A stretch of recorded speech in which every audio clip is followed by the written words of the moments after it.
আমাদের খাদিজা এডিটিং এর সকল প্রকার পার্ট গল্প দেখতে আমাদের চ্যানেলটি সাবস্ক্রাইব করে পাশে থাকা বেল আইকনটিতে ক্লিক করে অল নোটিফিকেশন অন করে দিন। গাড়ির এক কোনায় লেগে বসে আছে পৌষ। শেষ বেলায় তাদের থাকাটা হলো না। ইনিমিনিকে কোনো এক জাদু বলে বুঝ দিয়েছে তৌসিফ। পৌষ তো মুখে তালা দেয়া সেই কখন থেকে, মনটাও তার ভার ভার। লোকটা রেগে তার ওপর, কথাবার্তাও ততটা বলছে না। শেষবার মনে হয় বুঝি সেট বেল্টটা লাগালো। এই তো পৌষ তখনকার চোখ গরমই এখনো ভুলতে অক্ষম। ঢোক গিলে জানালা দিয়ে বাইরে উকি দিল ও। সারি সারি কাশফুল দেখা যাচ্ছে, অন্ধকারে অবশ্য ততটা দেখা যাচ্ছে না। তৌসিফকে নিয়ে ঘুরতে মন চাইলেও পৌষ কথা বলল না। মূলত সাহসটাই হচ্ছে না।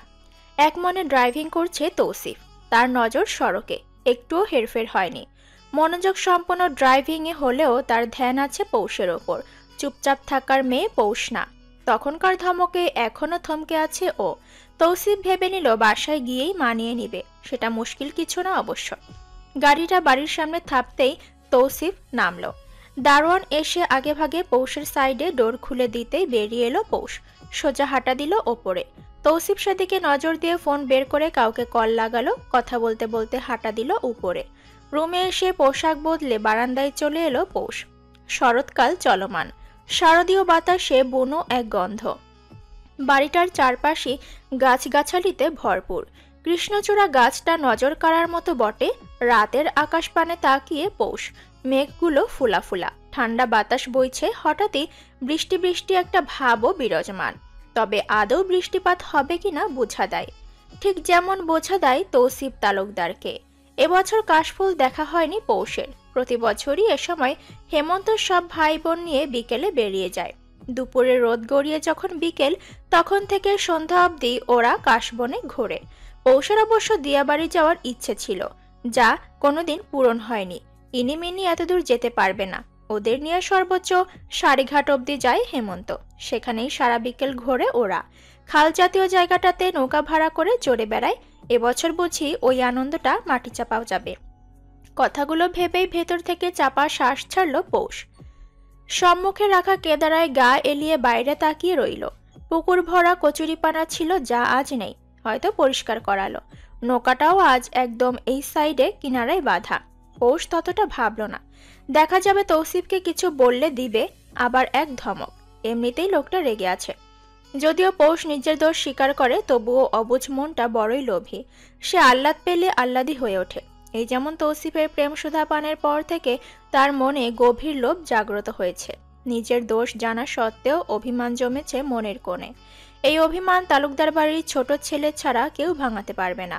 কিন্তু কথা হলো, সে তৌসিফ তালুকদার কি আদৌ রাগ ভাঙাবে? সে তো নিজেই টম্বুস হয়ে আছে ফুলে। তৌসিফ রুমে ঢুকলো রাত 10টা নাগাদ। ক্ষুধা লেগেছে তার। কাল বাসায় গেস্ট আসবে, তার জন্যই মূলত দেরি হলো একটু। বউটা সেই কখন থেকে তার অপেক্ষায় আছে, নিশ্চিত নিজেও খায়নি। এতটুকু তো তৌসিফ চেনে তার বউকে। আজ আবার তার উপর অভিমানও করেছে নিশ্চিত, মুখ দেখেই বোঝা যায়। তৌসিফ অবশ্য এ ব্যাপারে মাথা ঘামাবে না। বেয়াদবি করবা তো ধমক খাবা। মাঝে মধ্যে ধমক খাওয়া স্বাস্থ্যের জন্য ভালো। আর তৌসিফ খুব করে চায় তার বউ সুস্থ থাকুক। রুমে ঢুকে ঠিক সময় আবারও মুঠোফোনটা বেজে ওঠে। ওর পিয়ে ইমু কল দিয়েছে। রিসিভ করে কথা বলতে বলতে রুমে ঢোকে তৌসিফ। সারা রুম জুড়ে নীরবতা। তৌসিফ কানে ফোনটা ধরেই ডাকলো, হানি, আর ইউ দেয়ার? উত্তর এলো না। তৌসিফ লাইন অন করে এদিক ওদিক তাকিয়ে দেখলো বিছানা খালি, ওয়াশরুমও খালি। ইমুকে গম্ভীর কণ্ঠে তৌসিফ বলল, কাল সকাল সকাল পার্লার গার্ল বাসায় পাঠিয়ে দিবে। আর হ্যাঁ, তুমিও চলে এসো, কাজ আছে। আর এখন কল দিবে না। উত্তরের আশা না করে খট করে কলটা কেটে দিল তৌসিফ। ফোনটা বিছানায় ছুঁড়ে পরনে থাকা শার্টের বোতাম খুলল দুটো। বারান্দায় যেতেই দেখা মিলল পৌষের।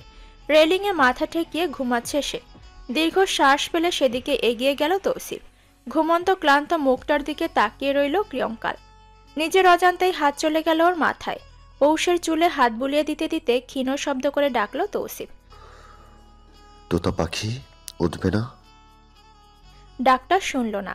শোনানোর জন্য অবশ্য পৌষকে ডাকেনি, নিজে ওর পাশে গা এলিয়ে বসে আলতো হাতে বউকে টেনে নিল বুকে। অল্প ঘুমে থাকা পৌষ হয়তো কিছুটা সজাগ হলো। নাকে ঠেকলো তীব্র পুরুষালী গন্ধ। সেই বুকটার ওপরের দিকে দুটো বোতাম খোলা। খোলা বুকে তখন লোম উকি দিচ্ছে, যা আশকারা দেয় পৌষকে।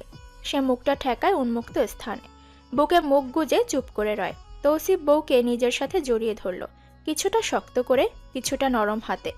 মৃদু মৃদু বাতাস বয়ে চলছে তখন, নড়চড় নেই পৌষের। তৌসিফ অনুভব করলো বুকে থাকা নারীটিকে, যার চাওয়া পাওয়া অতি নগণ্য। ওর সিঁথিতে চুমু দিল তৌসিফ, ডাকলো, পোশরাত, হুম। উঠো, খাবে না? উম, ক্ষুধা লেগেছে হানি? পৌষ সরে যেতে চাইল, তবে তৌসিফ না ছাড়ায় পৌষ বলে উঠল, ছাড়ুন, আমি রুমে যাই, আপনি খেয়ে আসুন। আমি খেয়ে আসবো মানে? তুমি খাবে না? না,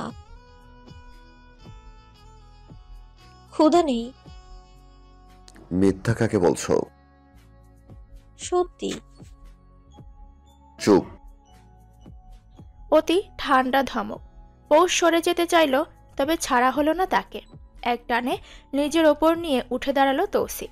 রুমে নিয়ে ধপ করে ফেললো খাটে। নরম তুলতুলে গতিতে ব্যথার বটাও লাগলো না পৌষের। কিন্তু তৌসিফ যখন ওর ওপর চড়াও হলো, তখন একটু ব্যথা পেল বটে। তৌসিফকে নিজের ওপর দেখে মুখ ঘোরায় পৌষ। অনীহা, তাও কিনা তৌসিফের প্রতি। সেটা আবার এক রাতে মানা যায়? তৌসিফ মানে না। ঘোরানো মুখটা হাত দিয়ে নিজের বরাবর করে ও। দৃষ্টি পৌষের চোখের দিকে। পৌষ বেশিক্ষণ তাকাতে পারল না, অল্প স্বরে বলল, উঠুন, ব্যথা পাচ্ছি আমি। ব্যথা পাচ্ছ? কই, কাল রাতে তো এর চাইতে বেশি ওজন সহ্য করেছ। লজ্জায় লাল রঙা হতে পারল না পৌষ। অতটা ফর্সা সে না। তৌসিফ ওর এক গালে হাত দিয়ে বলল ভেজা নরম স্বরে, তখনকার ধমকটা তোমার পাওয়া ছিল পোশরাত। আশা করি এটা তুমিও জানো। আমি তোমার কত বড় তা তুমি জানো। সেই সুবাদে তোমার আমাকে চোখ তুলে উচ্চ বাচ্চটাও কিনা অমন ফালতু কথা বলার সাহস থাকা উচিত না। আর কি বলেছিল নাইটি? সিরিয়াসলি হানি, এতটা বছর নারী ছাড়া ছিলাম আমি, কখনো চরিত্র খারাপ করিনি, অথচ এক রাত তোমার কাছে আসতে কি বললে তুমি? অনুমতি তো তুমি অনেক আগেই দিয়েছিলে, আমি সময় দিয়েছি তাতেও। তবুও তুমি এই কথা বললে আমাকে। স্বামীকে এসব বলা কি বেয়াদবি না? আর বেয়াদবি করলে কি তোমাকে শাসন করার অধিকার আমার নেই?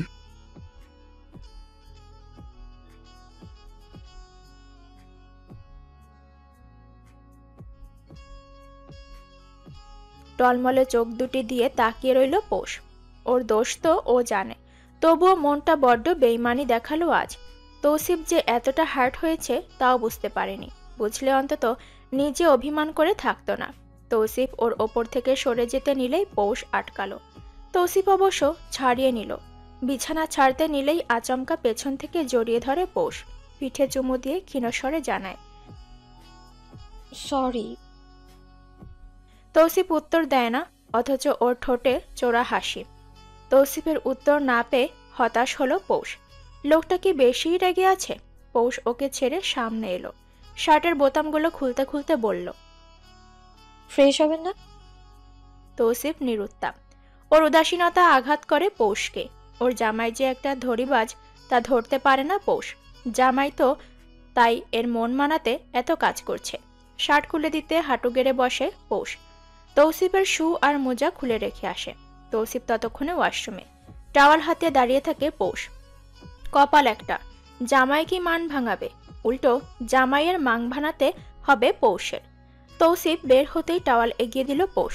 নিজের চুলগুলো খোপা করে বলল, চলুন, খাবেন? তৌসিফ ভাবলেশহীন ভাবে তাকিয়ে গা ছাড়া ভাবে বলল। পৌষ হতাশ হলো। এই কেমন মেয়েদের মতো জেদ। তেল না দিয়ে পৌষ বেরিয়ে গেল। তৌসিফ হতবাক হলো। বউ কি তাকে পাত্তা দিল না? এটা কিছু হলো? পাত্তা পেতে তখন মরিয়া তৌসিফ তালুকদার, ঠিক তখনই তার ছটফট করা হৃদয় শান্ত হলো। খাবার হাতে পৌষ এসেছে। টেবিলে বসে তৌসিফের হাত ধরে বসালো। মেখে তুলে দিল মুখে, তো গিলল তৌসিফ। পৌষ হতাশ, খুবই হতাশ। জামাই পেয়েছে একখানা, পুরাই চমলক্ক। খাওয়া শেষ হতেই নিজে খেয়ে রুমে এলো পৌষ। তৌসিফ আধ শোয়া অবস্থায় বসা বিছানায়। পৌষ চুপচাপ গিয়ে তার পাশে বসল। লাইট অফ করে তৌসিফের পাশে শুতেই হঠাৎ টের পেল ওর পা দুটো কারো শক্ত পা দ্বারা বদ্ধ। মৃদু শ্বাস ফেলল পৌষ। তৌসিফ গম্ভীর কণ্ঠে আদেশ করল। পৌষ মাথাটা বুকে রাখতেই তৌসিফ আচমকা বোম ফাটালো। কাল সোহার বিয়ে মেহেদির সাথে, পারিবারিকভাবেই আপাতত বিয়ে সেরে তুলে দিব কাল। বাকরুদ্ধ, হতবম্ব, বিস্মিত পৌষ। আচমকা খুশি সে এতটাই হলো যে কথা বলার ভাষা পেল না। রাত বিরাতে এহেন খবর দিয়ে পৌষকে আক্কার মাচক্কা বানিয়ে দিল তৌসিফ। খবর দিলেও সে অদ্ভুতভাবে। শিরোনাম বলে এখন বিস্তারিত বলছে না, আর নাই জিজ্ঞেস করার সুযোগ পেল পৌষ নিজে। অত বড়সড় খবর দেয়া মাত্রই পৌষ যখন ঝটকা খেল, তখনই তৌসিফ ওকে আটকে নিল নিজের সাথে। গালে আঙুল ছুঁয়ে দিয়ে নরম স্বরে আবদার জুড়ে দিল। তোমার আরজি কাল গ্রহণ হচ্ছে হানি, এবার আমার আরজি শোনাই। এ যেন কোনো মহা আহ্বান নিয়ে এলো তৌসিফ। পৌষ মুহূর্তে বোকা বনে গেল। চঞ্চলা মনটা যখনই একের পর এক প্রশ্ন করতে চাইল, তখনই বাধা পড়ল তৌসিফের বাহু ভাঁজে। চঞ্চল মনা কন্যার মন প্রাণ দেহ জুড়ে তখন বয়ে গেল শুধু প্রেম আর প্রেম। পৌষ সাড়া দিল গভীরভাবে। সারাদিন ফটর ফটর করা পৌষ স্বামীর আদর পেলেই নেতিয়ে যায়, ঠিক যেন ঘাসের বুকে লুকিয়ে থাকা লজ্জাবতী গাছটা, যাকে আলতো হাতে ছুঁয়ে দিতেই সে ডুবে যায়। তৌসিফ এই বিষয়টা খুব উপভোগ করে অবশ্য। বউটা তার এমন মুহূর্তে তাকে সাপোর্ট করে। পারে না যদিও সে কচু, তবুও যে সাড়া দেয় তাতেই বা কম কি। তৌসিফ কৃতজ্ঞ স্বামী। সে জানে তার বউয়ের মন কখন কি চায়। বাইরে আজ চাঁদ দেখা যাচ্ছে, তবে আবছা। মেঘের মাঝে তারা আড়াল হয়ে আছে আজ। শরৎকালটাও এবার খুবই ব্যতিক্রম। এই শরীর ঝলসানো গরম, আবার এই বৃষ্টি। বিকেল হতেই মন মাতানো বাতাস, রাত হতেই আবার তারা আদল বদলায়। চাঁদটা বেহায়ার ন্যায় হাঁ করে তাকিয়ে থাকে।